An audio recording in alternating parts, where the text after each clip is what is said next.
দ্রুতগতিতে মিসাইল সহ বিধ্বংসী সব অস্ত্র বানাচ্ছে ইরান, বাড়ছে মজুদও। যুদ্ধ করতে পারবে বছরের পর বছর।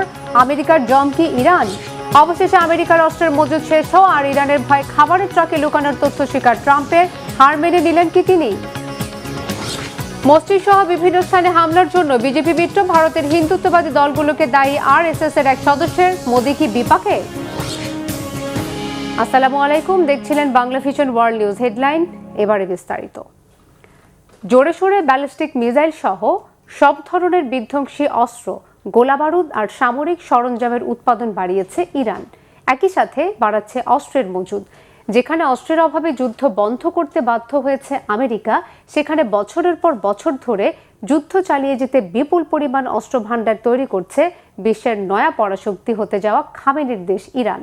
আর এসব তথ্য জানিয়েছে ইসলামী বিপ্লবী গার্ড বাহিনী আইআরজিসির ঊর্ধ্বতন উপদেষ্টা ব্রিগেডিয়ার জেনারেল মোহাম্মদ রেজা নাকভি। শুধু তাই নয়, ইরানের হাতে থাকা আরেক বড় দর কষাকষির অস্ত্র হরমুজ প্রণালী তেহরানের শর্ত না মানা পর্যন্ত খুলবে না বলে হুঁশিয়ারি দিয়েছে ইরান। প্রশ্ন উঠেছে, সম্মান নিয়ে মধ্যপ্রাচ্য থেকে বের হতে পারবে কি আমেরিকা? নাইম আহমেদের ডেস্ক রিপোর্ট। ইরানে দ্রুতগতিতে চলছে ব্যালিস্টিক মিসাইল সহ সব ধরনের বিধ্বংসী অস্ত্র, গোলাবারুদ আর সামরিক সরঞ্জামের উৎপাদন। একই সাথে বাড়ছে বিপুল পরিমাণ অস্ত্রের মজুদও। যেখানে অস্ত্রের অভাবে যুদ্ধ বন্ধ করতে বাধ্য হয়েছে বিশ্বের সবচেয়ে ক্ষমতাধর রাষ্ট্র আমেরিকা, সেখানে বছরের পর বছর ধরে যুদ্ধ চালিয়ে যেতে সক্ষম বিপুল পরিমাণ অস্ত্র ভাণ্ডার তৈরি করছে বিশ্বের নয়া পরাশক্তি হতে যাওয়া খামেনির দেশ ইরান। আর এসব তথ্য জানিয়েছে খুদ ইসলামিক বিপ্লবী গার্ড বাহিনী আইআরজিসির ঊর্ধ্বতন উপদেষ্টা ব্রিগেডিয়ার জেনারেল মোহাম্মদ রেজা নাকভি। আমেরিকার মাটিতেও আঘাত হানতে সক্ষম এমন আন্তদেশীয় মিসাইল তৈরিরও হুঁশিয়ারি দিয়েছেন তিনি। এছাড়া যুদ্ধে ইরানের হাতে থাকা আরেক বড় দর কষাকষির অস্ত্র হরমুজ প্রণালী নিয়েও কঠোর অবস্থানে তেহরান। সাফ জানিয়ে দিয়েছে, তেহরানের শর্ত না মানা পর্যন্ত খুলবে না হরমুজ। ইরানের সর্বোচ্চ নিরাপত্তা পরিষদের প্রধান হিসেবে সদ্য নিযুক্ত আইআরজিসির সাবেক প্রতিষ্ঠাতা সদস্য মহসিন রেজাই সাফ জানিয়েছেন, হরমুজ প্রণালী ইস্যুতে কোনো আপোষ নয়। এই জলসীমা ইরান ও ওমানের, এর নিয়ন্ত্রণও থাকবে দেশ দুটির কাছে। যুদ্ধ বন্ধ থাকলেও নিজেদের প্রস্তুত রাখার ঘোষণা দিয়েছে আইআরজিসি। তবে বরাবরের মতোই মিথ্যা বলায় পারদর্শী মার্কিন প্রেসিডেন্ট ডোনাল্ড ট্রাম্প আবারও দাবি করলেন, হরমুজ প্রণালীর পুরোপুরি নিয়ন্ত্রণ করছে আমেরিকা। ইরানের সাথে ভালো আলোচনা চলছে দাবি করলেও হুঁশিয়ারি দেন, ইরান নতুন করে কোনো বাড়াবাড়ি করলে ভয়াবহ পরিণতি ভোগ করতে হবে। তবে ট্রাম্পের এই দাবিকে মিথ্যা বলছে ইরান। একই তথ্য আন্তর্জাতিক মেরিটাইম পর্যালোচনা সংস্থারও। তারা বলছে, হরমুজে চলছে অচলাবস্থা। প্রতিদিন মাত্র 6 থেকে 7টি জাহাজ পার হচ্ছে হরমুজ প্রণালী। এ অবস্থায় খোদ আমেরিকান নিরাপত্তা বিশ্লেষকরা সতর্ক করে বলেছেন, ইরানের সাথে সমস্যা দ্রুত সমাধান না করলে যুক্তরাষ্ট্রে দেখা দেবে জ্বালানি সংকট, বেড়ে যাবে গ্যাসের দাম। এমন পরিস্থিতিতে কোণঠাসা ট্রাম্প প্রশাসন ইরানের উপর অর্থনৈতিক চাপ প্রয়োগের উদ্দেশ্যে নৌ অবরোধ অব্যাহত রেখেছে। নতুন করে ইরানের নির্ধারিত পথ দিয়ে হরমুজ পার হওয়ার সময় পানামার একটি বাণিজ্যিক কার্গো জাহাজে হামলা চালিয়েছে মার্কিন নৌবাহিনী। মার্কিন সেন্ট্রাল কমান্ডের দাবি, নৌ অবরোধ সত্ত্বেও সতর্কবার্তা না মেনে ইরানের বন্দরে যাওয়ার চেষ্টা করায় জাহাজটির ইঞ্জিন রুমে 2টি হেলফায়ার মিসাইল ছুঁড়েছে তারা। না যুদ্ধ না শান্তি, এই অচলাবস্থা থেকে বিশ্বকে মুক্তি দিতে মধ্যস্থতা অব্যাহত রেখেছে পাকিস্তান। ইসলামাবাদ শান্তি চুক্তির মেয়াদ আগামী সপ্তাহে শেষ হওয়ার আগেই নতুন চুক্তি চায় পাকিস্তান। তাই শুরু হয়েছে নতুন করে কূটনৈতিক দৌড়ঝাঁপ। ইরানের প্রেসিডেন্ট মাসুদ পেজেশকিয়ানের সাথে আলোচনা করতে ইরানে অবস্থান করছেন পাকিস্তানের স্বরাষ্ট্রমন্ত্রী মহসিন নকভি। আলোচনায় যুদ্ধ বন্ধ সহ আঞ্চলিক উত্তেজনা কমানো ও হরমুজ প্রণালী খুলে দেওয়ার বিষয় অন্তর্ভুক্ত করা হয়েছে। পাকিস্তানের পররাষ্ট্র মন্ত্রণালয় জানিয়েছে, ইরান ও যুক্তরাষ্ট্রকে আলোচনার টেবিলে ফেরাতে চেষ্টা করছে পাকিস্তান। তবে শেষ পর্যন্ত সম্মান নিয়ে এই যুদ্ধ থেকে বের হতে পারবে কি আমেরিকা, নাকি খাবারের ট্রাকে লুকিয়ে বাঁচার মতো করেই গোপন কোনো রাস্তা বের করার চেষ্টা করবে? এই প্রশ্নগুলোর উত্তর কেবল সময়ই দিতে পারে। Naim Ahmed, Bangla vision news desk. এদিকে শেষ পর্যন্ত আমেরিকার অস্ত্রের মজুদ ফুরিয়ে যাওয়ার কথা স্বীকার করে নিলেন খোদ মার্কিন প্রেসিডেন্ট ডোনাল্ড ট্রাম্প। একই সাথে ইরানের ভয়ে খাবারের ট্রাকে লুকিয়ে তুরস্ক ছাড়ার কথাও স্বীকার করে নিয়েছেন তিনি। হঠাৎ কেন এতটা নরম হলেন ট্রাম্প? শক্তিশালী ইরানের সামনে কি আর টিকতে পারছেন না বিশ্বের সবচেয়ে ক্ষমতাধর দেশের প্রেসিডেন্ট? মেহরাব হোসেন খানের ডেস্ক রিপোর্ট। মার্কিন বাহিনীর সামরিক আগ্রাসনের মুখে দেশ রক্ষার দৃঢ় সংকল্পে অবিচল থাকার সুফল পেতে শুরু করেছে বিরচিত প্রতিরোধে অটল থাকা ইরান। এরই মধ্যে অস্ত্র সংকট আড়াল করতে সমঝোতার সুযোগ দেওয়ার অজুহাতে হামলা স্থগিতের নামে প্রায় পিছু হটেছে আমেরিকা। শর্তের বোঝা চাপিয়ে সমঝোতার আড়ালে ইরানকে কুপোকাত করার রাস্তাও প্রায় বন্ধ হওয়ার পথে। আমেরিকার সামরিক দম্ভ গুঁড়িয়ে এবার চোখে চোখ রেখে তেহরান জানিয়ে দিচ্ছে সময় পাল্টেছে, পরিস্থিতি আর আগের মতো নেই। তাই চাপ দিয়ে দাবি আদায়ের সুযোগ পাবে না ওয়াশিংটন। এমন অবস্থায় দেরি হলেও ইরান ভীতি আর অস্ত্র সংকট গণমাধ্যমের কাছে অকপটে স্বীকার করেছেন আমেরিকার প্রেসিডেন্ট ডোনাল্ড ট্রাম্প। এই পরিবর্তন কি শান্তির স্বার্থে বোধোদয়, নাকি ইরানের চাপে অসহায় আত্মসমর্পণ? আসলে এটা পুরোপুরি সিক্রেট সার্ভিসের উপর নির্ভরশীল। তাই আমি সিক্রেট সার্ভিস ও সেনাবাহিনীর নির্দেশনা মেনে চলি। তারা যা বলে আমি শুধু তা অনুসরণ করি। তারা চেয়েছিল আমি যেন অন্য একটি ফ্লাইটে অন্য একটি বিমানে যাই। তারা চেয়েছিল বলেই এটা করেছি। গত মাসে বিমান পাল্টে ভিন্ন ফ্লাইটে দেশে ফেরার চাঞ্চল্যকর ঘটনা মার্কিন গণমাধ্যমে ফাঁস হওয়ার বিষয়টি এবার আর লুকানোর অহেতুক চেষ্টা করেননি প্রেসিডেন্ট ট্রাম্প। মেরিল্যান্ডে জয়েন্ট বেস অ্যান্ড্রুজে সাংবাদিকদের কাছে স্বীকার করেন ইরানের প্রতিশোধ আর হামলা আতঙ্কে ভোগা অসত্য নয়। আমার এমন অনেক হুমকি আছে যা আপনারা জানেন না। যে কোনো প্রভাবশালী প্রেসিডেন্টের অনেক হুমকি থাকে। মনে হয় আমি হয়তো সবচেয়ে প্রভাবশালী প্রেসিডেন্ট। আমি সেই ব্যক্তি যে ইরানকে বিশ্বাস করার কথা ভাবতেও পারে না। ওরা আমার কথা অনবরত মিথ্যা বলেছে। গত ৮ জুলাই তুরস্ক থেকে আমেরিকায় ফেরার পথে ইরানের হামলার আতঙ্কে প্রেসিডেন্ট ট্রাম্পের নাজেহাল দশা নিয়ে প্রতিবেদন প্রকাশ করে চলতি সপ্তাহে সাড়া ফেলে দেয় দ্য ওয়াশিংটন পোস্ট সহ একাধিক মার্কিন গণমাধ্যম। ভাবা হচ্ছিল তুরস্কের বিমানবন্দরে খাবার সরবরাহের গাড়িতে লুকানোর বিষয়টিও হয়তো কথার মারপ্যাচে ধামাচাপা দেওয়ার চেষ্টা চালাবেন প্রেসিডেন্ট ট্রাম্প। এখানেই শেষ নয়, এতদিন অস্বীকার করা অস্ত্র সংকট নিয়েও সরল স্বীকারোক্তি দিয়েছেন। স্বীকার করেছেন অস্ত্রের মজুদ সংকটের কথা। অবশ্য সুচতুর রাজনীতিবিদ ট্রাম্প এই পরিস্থিতির দায় চাপিয়েছেন পূর্বসূরি জো বাইডেনের ওপর। রিয়াল আমেরিকাস ভয়েসে দেয়া সাক্ষাৎকারে প্রেসিডেন্ট ট্রাম্প দাবি করেছেন অস্ত্র সংকটের মূল হোতা সাবেক প্রেসিডেন্ট বাইডেন। এই প্রসঙ্গে চলে এসেছে ইউক্রেনের নাম। ট্রাম্প জানিয়েছেন কিয়েভকে $300 বিলিয়ন অস্ত্র সহায়তা দিতে গিয়ে আমেরিকাকে গুরুতর এই ঝুঁকিতে ফেলেছেন বাইডেন। মার্কিন গণমাধ্যমে ফাঁস হওয়া পেন্টাগনের গোপন নথি অনুযায়ী যুক্তরাষ্ট্রের আকাশ প্রতিরক্ষা ব্যবস্থা থার্ড আর প্যাট্রিয়টের ইন্টারসেপ্টর মিসাইলের মজুদ চরম উদ্বেগজনক মাত্রায় কমে গেছে। ওই বিশেষ প্রতিবেদনে এই দুরবস্থার জন্য ইরানে মার্কিন বাহিনীর বাছ বিচারহীন হামলাকে দায়ী করা হয়। বলা হয়েছে ইরানকে শায়েস্তা করতে গিয়ে যুদ্ধাস্ত্রের বেপরোয়া ব্যবহারই মার্কিন বাহিনীর জন্য এই দুর্গতি ডেকে এনেছে। Mehrab Hossain Khan, Bangla vision, news desk. প্রায় 25 বছর আগে মসজিদ সহ ভারতের বিভিন্ন স্থানে বিভিন্ন সময় বোমা হামলার জন্য এবার ভারতের হিন্দুত্ববাদী রাজনৈতিক সংগঠন আরএসএস, ভিএইচপি ও বজরং দলকে দায়ী করেছে খোদ আরএসএস এর সাবেক এক সংগঠন। সম্প্রতি এক চিঠিতে আরএসএস এর সাবেক এই সদস্য এসব দলকে সন্ত্রাসী সংগঠন ঘোষণা করে কয়েকজন শীর্ষ নেতাকে গ্রেফতার ও তদন্তের দাবি জানান।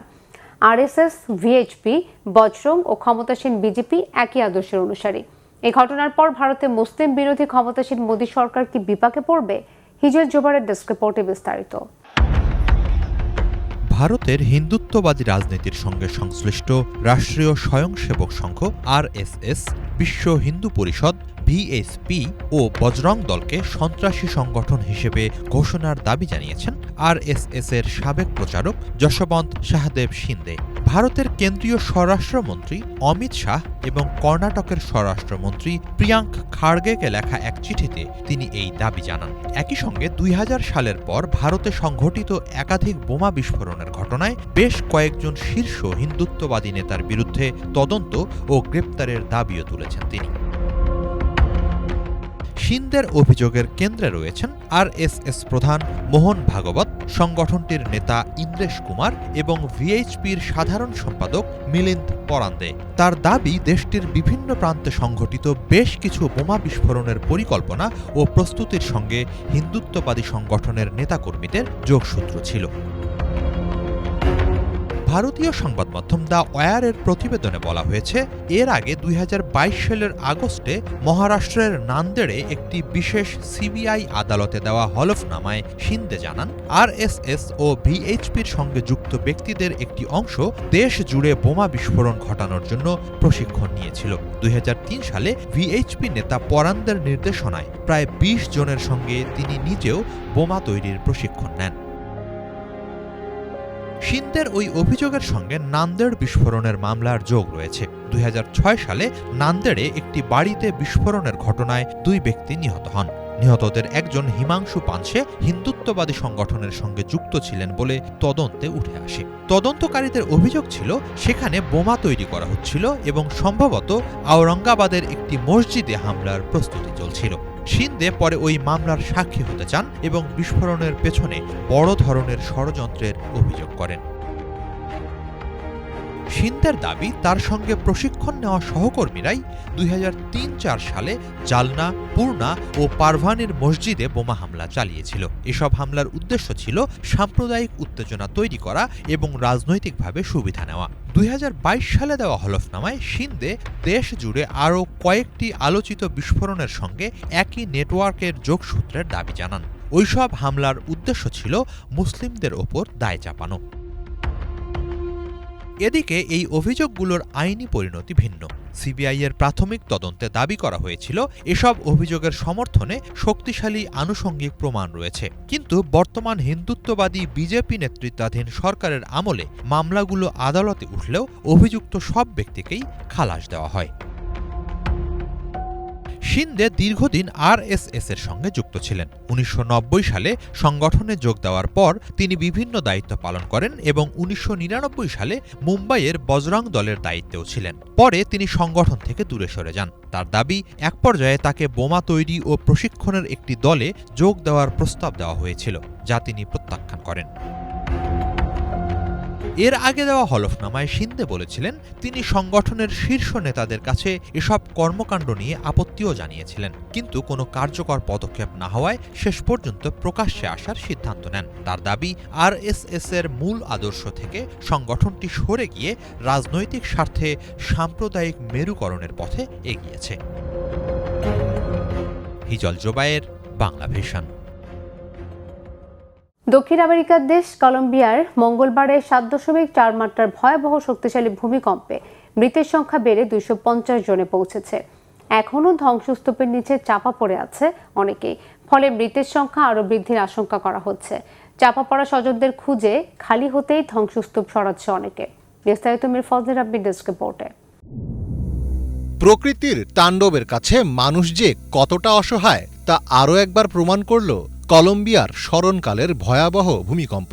কেউ কিছু বুঝে ওঠার আগেই কেঁপে উঠল পায়ের তলার মাটি, আর চোখের পলকে ধুলোয় মিশে গেল বছরের পর বছর ধরে গড়ে ওঠা এক একটি শহর।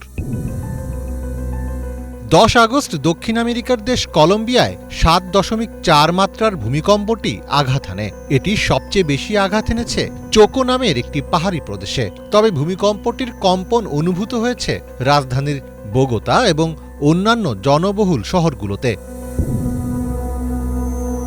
দেশটির ভূতাত্ত্বিক জরিপ সংস্থা জানিয়েছে, ভূমিকম্পের কেন্দ্রস্থল ছিল চোকো প্রদেশের 103 কিলোমিটার গভীরে, যেটিকে ওয়ান্স ইন এ ডিকেড ভূমিকম্প হিসেবে অভিহিত করা হচ্ছে। ভূমিকম্পে পশ্চিম কলম্বিয়ার ক্যালি, পেরেইরা, কুইবদো ও মানিজোলেস সহ বিভিন্ন শহরে ব্যাপক ক্ষয়ক্ষতি হয়েছে। এমনকি এটি প্রতিবেশী দেশ ইকুয়েডর ও পানামাতেও অনুভূত হয়েছে। বিধ্বংসী এই ভূমিকম্পে মৃতের সংখ্যা দাঁড়িয়েছে প্রায় 300 জনে। এখনও নিখোঁজ রয়েছেন প্রায় 3000 মানুষ। আশঙ্কা করা হচ্ছে তারা ধ্বংসস্তূপের নিচেই আটকা পড়ে আছেন। ধূলিসাৎ হয়ে যাওয়া শহরগুলোর ধ্বংসস্তূপের নিচে এখন শুধুই বাঁচার আকুল আকুতি আর স্বজনদের অপেক্ষার প্রহর। যারা বেঁচে গেছেন তারাও চোখের জলে প্রিয়জনদের খুঁজছেন। এমনই একজন সাউল পাজ মার্টিনেজ। রয়টার্সকে দেওয়া এক সাক্ষাৎকারে মুহূর্তের মধ্যে নিজ শহর মৃত্যুপুরীতে রূপ নেওয়ার ভয়াবহ অভিজ্ঞতার কথা জানান তিনি। আমি তখন আমার পরিবারের সাথে খাবার ঘরে ছিলাম। ঠিক তখনই ভূমিকম্প শুরু হলো। আমি সাধারণত বেশ শান্তই থাকি, তাই ভাবলাম আচ্ছা ঠিক আছে, একটু অপেক্ষা করি, এটা কেটে যাবে। কিন্তু পরক্ষণে বুঝলাম ঝাঁকুনিটা বড্ড বেশি জোরে হচ্ছে। তখন আমরা দৌড়ে এই চত্বরের একটা শান্ত ও নিরাপদ জায়গায় আশ্রয় নিলাম। আমার মনে হয় কম্পনটা যদি আর মাত্র 5 সেকেন্ডও স্থায়ী হতো তাহলে এখানে আর কিছুই বাকি থাকতো না।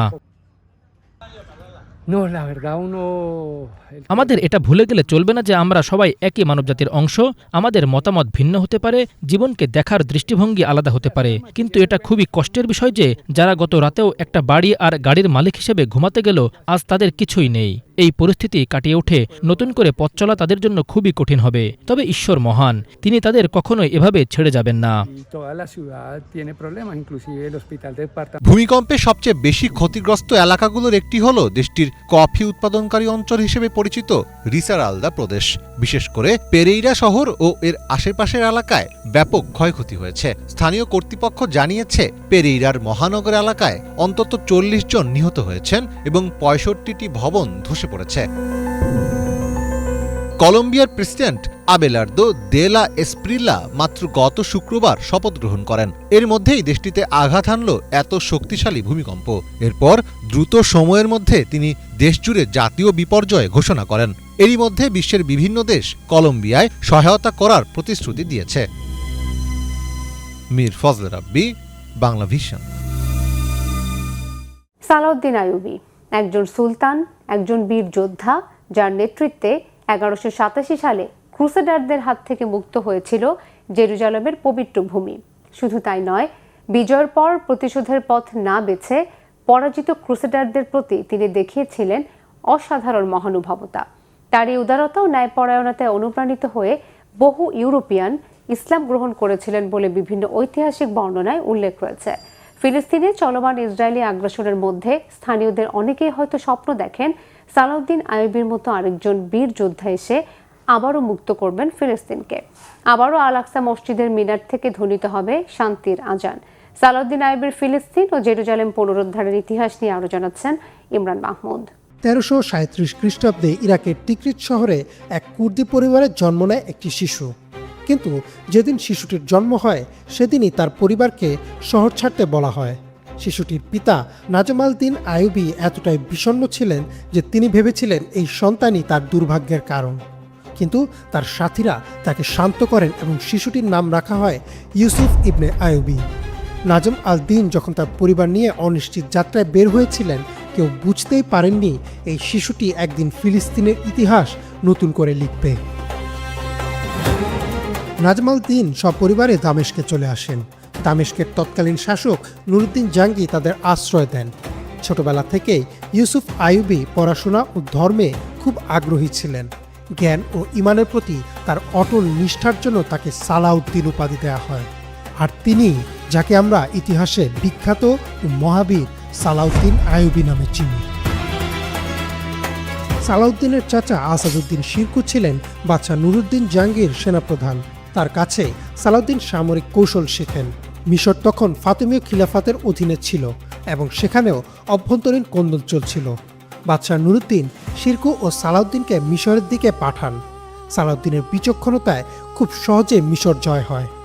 1169 সালে চাচার মৃত্যুর পর মাত্র 31 বছর বয়সে সালাউদ্দিন আইয়ুবী মিশরের গভর্নর হন। বাদশাহ নুরুদ্দিন ফিলিস্তিন জয়ের স্বপ্ন দেখতেন, কিন্তু যুদ্ধের আগেই তিনি ইন্তেকাল করেন। তার 11 বছর বয়সী পুত্র ইসমাইল ক্ষমতায় বসলে জেনারেলদের মধ্যে ক্ষমতার লড়াই শুরু হয়। পরিস্থিতি সামলাতে বাদশার স্ত্রী সালাউদ্দিনকে রাজত্ব গ্রহণের আহ্বান জানান। সালাউদ্দিন জানতেন অভ্যন্তরীণ কোন্দল বন্ধ না হলে তৃতীয় পক্ষের হামলা অনিবার্য। তিনি দামেস্কের কোন্দল মিটিয়ে সব মুসলিম শক্তিকে এক পতাকা তলায় নিয়ে আসেন। ক্রুসেডরা চিন্তিত হয়ে সালাউদ্দিনের সাথে শান্তি চুক্তির প্রস্তাব দেয়। সালাউদ্দিন এতে রাজি হন। তিনি ভেতরে ভেতরে মুসলিম শক্তিকে ঐক্যবদ্ধ করার জন্য কিছুটা সময় চেয়েছিলেন। তিনি দীর্ঘ সময় অপেক্ষা করেন একটি উপযুক্ত সুযোগের জন্য। শান্তি চুক্তি চলাকালীন ক্রুসেডার নেতা রেনল্ড অফ চ্যাটলিন হজ কাফেলার উপর হামলা চালিয়ে লুণ্ঠন করেন এবং মদিনায় রাসূল সাল্লাল্লাহু আলাইহি ওয়াসাল্লামের রওজা মোবারককে আক্রমণের হুমকি দেন। সালাউদ্দিন ক্ষিপ্ত হয়ে রেনল্ডকে চিঠি লিখে বন্দীদের ছেড়ে দিতে বলেন।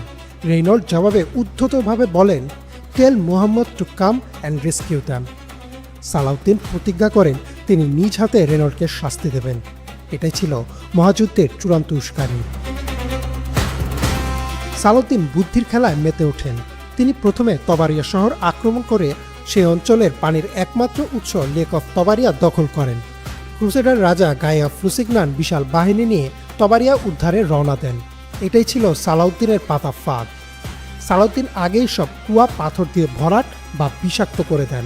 মরুভূমির তপ্ত বালুর ওপর দিয়ে ভারী বর্ম পরে 20 কিলোমিটার হাঁটা ক্রুসেডারদের জন্য দুঃসহ হয়ে ওঠে। যুদ্ধের আগের রাতে সালাউদ্দিন ক্রুসেডারদের তাঁবুর চারপাশে শুকনো ঘাসে আগুন ধরিয়ে দেন। উত্তপ্ত ও ধোঁয়ায় তাদের তৃষ্ণা শতগুণ বেড়ে যায়। 4 জুলাই সকালে যখন যুদ্ধ শুরু হয়, তৃষ্ণার্ত ও দুর্বল ক্রুসেডাররা ঠিকমতো অস্ত্রও চালাতে পারছিল না। সালাউদ্দিনের তীরন্দাজরা তাদের চারপাশ থেকে ঘিরে ফেলে। রাজা গাই এবং রেনল্ড অফ চ্যাটলিন বন্দী হন। হাত্তিনের জয়ের পর সালাউদ্দিন জেরুজালেম অভিমুখে যাত্রা শুরু করেন। ক্রুসেডাররা ভেবেছিল মুসলিমরা 1099 সালের হত্যাকাণ্ডের প্রতিশোধ নেবে, কিন্তু সালাউদ্দিন নজিরবিহীন ঘোষণা দেন, আত্মসমর্পণের পর কোনো খ্রিস্টানকে কষ্ট দেয়া হবে না। যারা শহর ছাড়তে চায় তারা নামমাত্র ট্যাক্সের বিনিময়ে নিরাপদে চলে যেতে পারবে। এমনকি অসহায় বৃদ্ধ ও শিশুদের ক্ষেত্রে সেই ট্যাক্সও মওকুফ করে দেওয়া হয়। তার এই মহানুভবতা দেখে অনেক ক্রুসেডার নাইট ইসলাম গ্রহণ করেন। সালাউদ্দিন আইয়ুবী ইতিহাসে এক মহানায়ক হিসেবে অমর হয়ে রইলেন, এবং তার ইতিহাস কোনো মুসলিম পণ্ডিতের লেখা না। তার ইতিহাস লিখেছিলেন ক্রুসেডারদের মধ্যে থাকা বিভিন্ন খ্রিস্টানরাই। 500 বছর আগের কাঠের জাহাজ ঘুরে বেড়াচ্ছে পুরো পৃথিবী জুড়ে। তবে ভুতুরে নয়, এটি ইতালীয় নাবিক ক্রিস্টোফার কলম্বাসের ঐতিহাসিক জাহাজ নাও সান্তা মারিয়ার রেপ্লিকা। 2018 সালে জাহাজটির রেপ্লিকা বানানো হয়, পরে এটিকে পরিণত করা হয় ভাসমান জাদুঘরে। গেল 8 বছর ধরে উত্তর আমেরিকা ও ইউরোপের বিভিন্ন অঞ্চলে 17টি দেশ ভ্রমণ করেছে ভাসমান জাদুঘরটি। কি আছে এর ভেতরে, দেখতেই বা কেমন? ডেস্ক রিপোর্টে জানাচ্ছেন সানজিদ ইসলাম তুন্নি। 534 বছর আগের কলম্বাসের কাঠের জাহাজের দেখা মিলল আবারও। তবে তখনকার সেই জাহাজ নয় ভুতুড়ে কোনো কিছু। এটি সেই জাহাজের রেপ্লিকা। এখন এটি ভাসমান জাদুঘর। এরই মধ্যে এই জাহাজটি ঘুরে ফেলেছে 17টি দেশ। এখন জাহাজটি ইংল্যান্ডের বন্দর নগরী লিভারপুলের রয়্যাল অ্যালবার্ট ডকে এসে নোঙর করাই আবারও আলোচনায় উঠে এসেছে। আগামী 15ই আগস্ট পর্যন্ত থাকবে সেখানে। এরপর আবারও নতুন কোনো গন্তব্যের উদ্দেশ্যে ভেসে যাবে। কি আছে এই ভাসমান জাদুঘরের ভেতরে? জাহাজের মোট 4টি ডেক ঘুরে দেখার সুযোগ রয়েছে দর্শনার্থীদের জন্য, যেখানে 1500 শতকের নাবিকদের দৈনন্দিন জীবন ও কাজের পরিবেশ ফুটিয়ে তোলা হয়েছে। জাহাজ জাদুঘরটি তৈরি করেছে স্পেনের বিখ্যাত নাও ভিক্টোরিয়া ফাউন্ডেশন। ইতালীয় নাবিক ক্রিস্টোফার কলম্বাসের ঐতিহাসিক জাহাজ নাও সান্তা মারিয়ার মতোই এই রেপ্লিকার ওজনও 200 টন। নতুন করে জাহাজটি তৈরি করতে সময় লেগেছিল 14 মাস। কলম্বাসের আমেরিকা আবিষ্কারের 525তম বার্ষিকীতে 2017 সালে নাও সান্তা মারিয়া জাহাজের রেপ্লিকাটির নির্মাণ কাজ শুরু হয়, শেষ হয় 2018 সালের মার্চে। 1500 শতাব্দীর সামুদ্রিক ইতিহাসকে পুনরুজ্জীবিত করতে এই জাহাজটি তৈরি করা হয়েছে বলে জানিয়েছে নির্মাতা প্রতিষ্ঠান নাও ভিক্টোরিয়া ফাউন্ডেশন। নির্মাণ কাজ শেষ হওয়ার পর স্পেনের পান্তা উমব্রিয়া বন্দর থেকে যাত্রা শুরু করে নাও সান্তা মারিয়ার রেপ্লিকা। 1492 সালে আসল নাও সান্তা মারিয়া জাহাজে চেপে ভারতের উদ্দেশ্যে রওনা দিলেও পথ ভুল করে আটলান্টিক মহাসাগরের বাহামা দ্বীপপুঞ্জে গিয়ে পৌঁছেছিলেন ইতালীয় নাবিক ক্রিস্টোফার কলম্বাস। তার এই পথ ভুলের কারণে পুরো বিশ্বের সামনে এসেছিল আমেরিকা মহাদেশের অস্তিত্ব। তার এই আবিষ্কার বদলে দিয়েছিল পুরো পৃথিবীর মানচিত্র। নাও সান্তা মারিয়া যখন ইতিহাসের প্রতীক হয়ে উত্তর পশ্চিম ইউরোপ সফর করছে, ঠিক তখনই মধ্য উত্তর ইউরোপের বাল্টিক সাগর বিরামহীন সাঁতারে পাড়ি দেওয়ার রেকর্ড গড়েছেন পোল্যান্ডের নাগরিক বার্তেলোমিয়েজ কুপকোভস্কি। টানা 55 ঘন্টা কোনো বিরতি বা ঘুম ছাড়া 160 কিলোমিটার দীর্ঘ পথ পাড়ি দিয়েছেন তিনি। বাল্টিক সাগর পার হওয়ার পুরো সময় জুড়ে একটি সাপোর্ট বোট এবং উদ্ধারকারী দল তার সাথে ছিল, যারা কুবকোভস্কিকে তরল খাবার ও পানি সরবরাহ করত। তবে নিয়ম অনুযায়ী তিনি কোনো অবস্থাতেই সেই নৌকা স্পর্শ করতে বা তাতে ভর দিয়ে বিশ্রাম নিতে পারতেন না। এছাড়া বাল্টিক সাগরের তীব্র ঠান্ডা জলস্রোত, মাঝ সমুদ্রের জোরালো হাওয়া এবং রাতের অন্ধকারের সাথে তাকে লড়াই করতে হয়েছে। সাঁতার শেষ করার পর কুবকোভস্কি সংবাদ মাধ্যমকে জানান, সাঁতার কেটে দীর্ঘ পথ পাড়ি দেয়া মোটেই সহজ ছিল না। পানিতে নামার পর নিজেকে খুব ভালোভাবে প্রস্তুত মনে হচ্ছিল। এটা সবসময় ভালো আর মন্দের মধ্যে এক ধরনের লড়াই। কখনো মনে হয় এটা সম্ভব নয়, হাল ছেড়ে দেওয়া উচিত, বাড়ি ফিরে যাওয়া উচিত, বিশ্রাম নিতে ইচ্ছে হয়, মনে হয় এসব অর্থহীন। অন্যদিকে আমাদের মধ্যে একটা ইতিবাচক কণ্ঠস্বর থাকে, যা সবসময় হাল ছেড়ে দেওয়ার মানসিকতার বিরুদ্ধে লড়াই করে। যখন আমি তীরে পা রাখলাম এবং আমার মা বাবাকে, আমার সবচেয়ে কাছের বন্ধুদের দেখলাম, তখন এক মুহূর্তেই সব কষ্ট দূর হয়ে গিয়েছিল। কুবকোভস্কির এই ম্যারাথন সাঁতার শুধু বিশ্ব রেকর্ড গড়ার জন্য ছিল না, এর পেছনে ছিল একটি বড় মানবিক উদ্দেশ্য। এই অভিযানের মাধ্যমে কুবকোভস্কি পোল্যান্ডের ক্যান্সার ফাইটার্স ফাউন্ডেশনের জন্য 1 মিলিয়ন পোলিশ জোল্টির তহবিল সংগ্রহ করেছেন। সানজিদা ইসলাম তন্নি, বাংলা ভিশন, নিউজ ডেস্ক। এই ছিল আজকের মতো। এতক্ষণ সাথে থাকায় ধন্যবাদ সবাইকে।